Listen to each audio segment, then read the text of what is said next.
बिस्मिल्लाहिर्रहमानिर्रहीम। अस्सलाम वालेकुम। सऊदी इन्फो यूट्यूब चैनल में आपको खुश आमदीद कहते हैं। फैमिली विज़िट वीज़ा के हवाले से कोई 3 ऐसी रिक्वायरमेंट्स हैं जिनमें तब्दीली लाई गई है।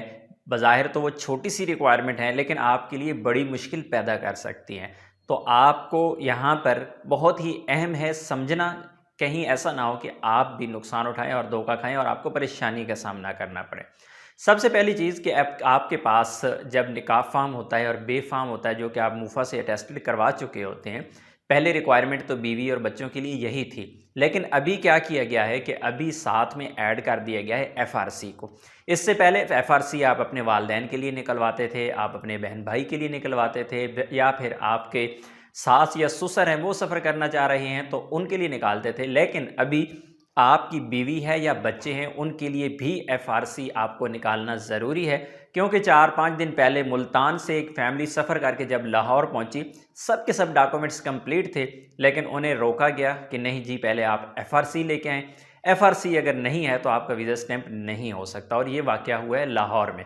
मुख्तलिफ़ जगहों पे मुख्तलिफ़ किस्म के ऐसे वाक़यात होते रहते हैं। बाकी किसी जगह पे अभी तक एफआरसी की रिक्वायरमेंट नहीं है, लेकिन लाहौरियों को ज़रूरत पड़ गई है एफआरसी की, इसलिए आपने एफआरसी ज़रूर निकालना है, चाहे आप इस्लामाबाद या पेशावर भी जा रहे हैं, क्योंकि किसी का भी मूड चेंज हो सकता है। हो सकता है कोई घर से लड़ के आया हो, 100 मसाइल होते हैं हर बंदे के, तो ज़ाहिर है गुस्सा तो आप पे ही निकालना है, तो एफआरसी आप अपने साथ ज़रूर रखें, पहली चीज़। दूसरी ये है कि जब भी आप वज़ारत ख़ारिजिया से कोई भी डॉक्यूमेंट अटेस्टेड करवाने जाते हैं, जिस तरह निकाह फार्म है या फिर बे फार्म है, तो उसे आपने अपनी यूनियन काउंसिल के सेक्रेटरी से अटेस्टेड करवा के लेके जाना है। अदरवाइज़ वज़ारत ख़ारिजिया में भी आपको रोका जा सकता है। यही फैमिली इन्हीं को वज़ारत ख़ारिजिया में रोका गया कि आपके डॉक्यूमेंट अटेस्टेड नहीं हो सकते, या तो आप 20,000 रुपये एक्स्ट्रा दे दें, फिर हम कर देंगे, अगर नहीं तो फिर जाएं अटेस्टेड करवा के ले आएँ। फिर मजबूरन इनको 20,000 रुपये दे के अपना काम करवाना पड़ा, तो ये भी परेशानी आपको हो सकती है। इसलिए आप अपने जब भी जो आपका निकाह फार्म है या बे फार्म है, वो अपने यूनियन काउंसिल के सेक्रेटरी से आपको अटेस्टेड करवा के वज़ारत ख़ारिजिया जाना है। और जो तीसरी रिक्वायरमेंट है वो इंतहाई शर्मनाक, अफसोसनाक और परेशान कुन है।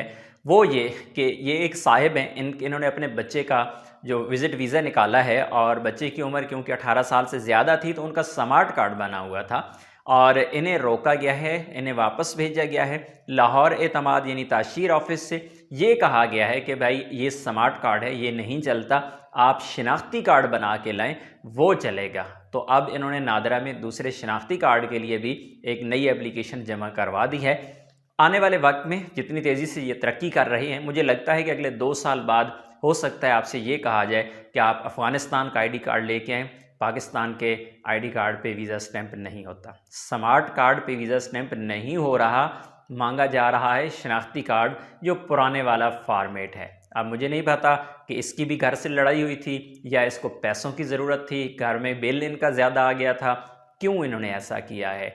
जब नादरा ने पुराना सिस्टम ख़त्म करके एक नया स्मार्ट कार्ड मुतारिफ़ कराया और पूरे पाकिस्तान में नए स्मार्ट कार्ड जो इस वक्त चल रहे हैं और इशू हो रहे हैं नादरा से, तो उनको अगर नहीं माना जा रहा तो फिर कौन सा आईडी कार्ड है जिसे ये मानेंगे। तो आने वाले वक्त में यही होने वाला है कि आपसे हो सकता है अफ़गानिस्तान के आईडी कार्ड की डिमांड कर दी जाए। अल्लाह से दुआ है कि अल्लाह हमारी मुश्किलात में आसानियाँ पैदा फरमाए। अपनी दुआ में याद रखिएगा। अस्सलाम वालेकुम।